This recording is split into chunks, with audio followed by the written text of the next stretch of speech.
Malam pun bertambah semakin larut.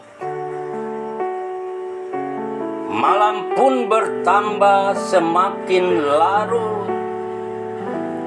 Gemerlap cahaya bergayut di cakrawala. Hampir setiap orang mengenang suatu peristiwa yang telah menggemparkan dunia, kelahiran Kristus. Tapi ada juga yang bertanya, apakah akan terjadi suatu perubahan di dalam dirinya dengan kelahiran Juru Selamat? Apakah itu suatu perubahan ekonomi kah? Atau perubahan politik? Ataukah itu suatu perubahan psikologi? Ataukah suatu perubahan kesehatan yang akan membawa mereka kepada suatu kehidupan di masa depan yang penuh bahagia? Mereka ada yang duduk, berdiri, bahkan berpesta pora menikmati peristiwa yang telah membebaskan mereka dari belenggu dosa, membuat mereka saling berpelukan dengan penuh sukacita. Malam pun bertambah semakin larut dan suasana semakin hening. Langit seakan menerjemahkan kejernihan ilahi. Semua mata memandang dengan penuh kenikmatan oleh keindahan alam karya cipta Tuhan.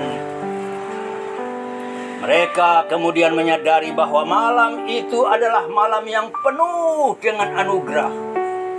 Sebab peristiwa kelahiran di Bethlehem di kandang domba membawa keselamatan bagi semua umat manusia. Apakah aku juga dilahirkan kembali seperti yang dipertanyakan Nikodemus?